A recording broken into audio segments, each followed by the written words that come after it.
老人家都以為自己年紀大啦，開始睇嘢矇係一啲正常嘅現象。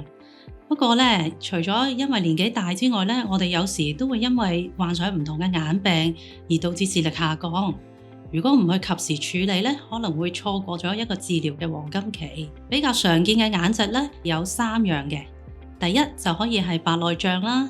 通常我哋眼睛入邊有一個晶體，咁當年紀越大嘅時候，個晶體會慢慢變得混濁，阻擋住啲光線投射入去我哋嘅視網膜。咁患者睇嘢咧就會覺得開始慢慢越嚟越朦啦，視力會衰退啦，喺暗嘅地方可能會特別覺得困難，甚至睇顏色咧會變得好淺淡色嘅。咁而白內障亦都可以用手術去解決嘅。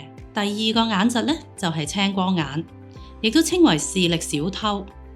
點解有呢個名呢？就係因為喺患者初期嘅時候，可能係完全冇病徵㗎。患者個視野咧開始由旁邊收窄，到嚴重嘅時候就可能剩返中央視力，甚至有機會完全失明。而第3樣咧就係今日我哋所講嘅叫做老年黃斑病變。我哋每個人隻眼裏邊咧喺視網膜最中間都有一個地方叫黃斑點，就係我哋視力最敏銳嘅地方。當黃斑有病變嘅時候咧，當然影響睇嘢啦，視力可能會衰退啦。睇直線或者係圓形嘅時候咧，可能會覺得扭曲變形。再嚴重啲，可能喺視力嘅中央咧，會發現有黑點或者有一個大嘅黑影遮住。咁呢啲都要即刻去睇醫生，及早診斷同埋治療㗎。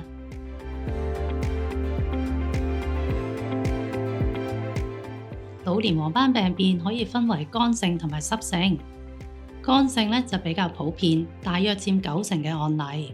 乾性老年黃斑病變嘅成因就係因為視網膜色素上皮層細胞退化，引致一啲代謝廢物積聚喺黃斑區嗰度，越積越多就會破壞我哋嘅視網膜細胞，令到視力下降。不過症狀相對都係輕微嘅，而視力下降嘅速度亦都比較緩慢。不過要注意，部分患者會由乾性病變變成濕性。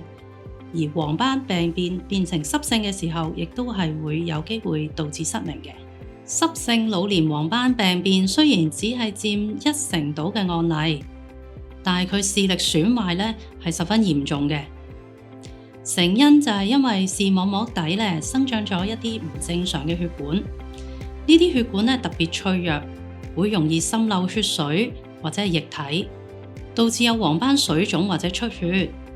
濕性老年黃斑病變嘅惡化速度係比較快嘅，患者嘅病徵包括睇嘢會矇、變形，甚至中間出現黑塊。如果唔及時處理去睇醫生，可能會形成疤痕，導致視力永久損失。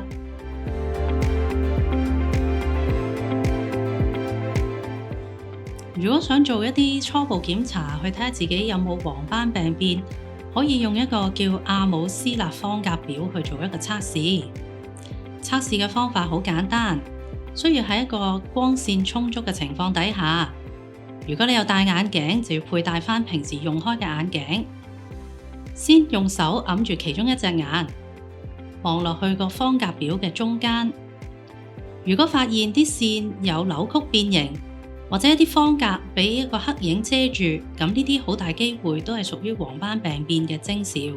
而另一隻眼就可以用相同嘅方法去進行測試。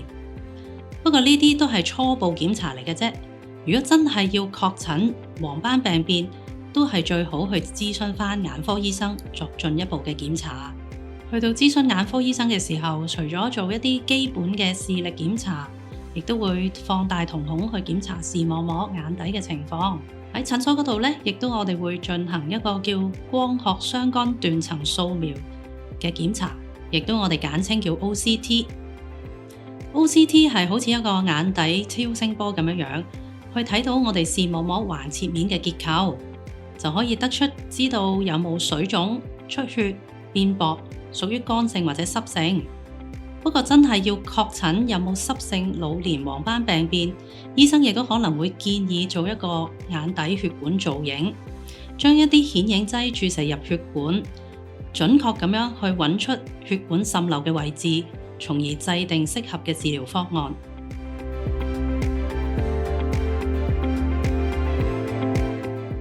老年黃斑病變嘅治療方法就好取決於究竟係乾性定係濕性。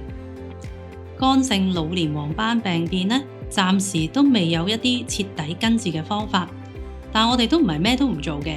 我哋嘅治療目標呢，都係希望去控制病情同埋延緩嘅惡化速度。我哋會建議患者改善生活習慣，例如係戒煙啊，同埋攝取一啲特定嘅營養，去減慢惡化嘅速度。濕性老年黃斑病變而家嘅一線治療方法呢，就係眼內藥物注射。我哋會將一啲抗血管內皮生長因子嘅藥物直接注射入眼球玻璃體裏邊，嚟到抑壓一啲壞血管增生，控制病情。而老年黃斑病變其實係一個長期病嚟嘅，需要長期嘅覆診治療。起初嘅時候會每個月打1針，總共打3個月。之後就因應病情，等醫生建議需唔需要繼續打針去治療嘅。雖然眼內注射藥物可以控制病情，可以穩定個視力，但係視力嘅損失咗係未必可以逆轉嘅。最好都係要定期覆診睇醫生同埋接受注射。喺啲比較嚴重嘅個案或者係個別嘅案例呢，醫生會建議採用埋光動力治療嘅。光動力治療方面呢，就會有一啲靜脈注射嘅藥物啦。當嗰啲藥物累積喺我哋視網膜唔正常嘅血管嗰度，就會用一啲低熱能嘅激光去活化嗰啲藥，嚟到堵塞住嗰啲破壞嘅血管。好多時候光動力治療都會同眼內注射一齊使用嘅。有啲病人呢會接受激光光型治療。而激光光型治療呢，就係用有熱能嘅激光去破壞嗰啲新生嘅血管，從而減低滲漏同埋出血嘅情況。不過對組織嘅破壞呢，係冇選擇性嘅，所以只係適合一啲個病變位置遠離中心點較遠嘅病例。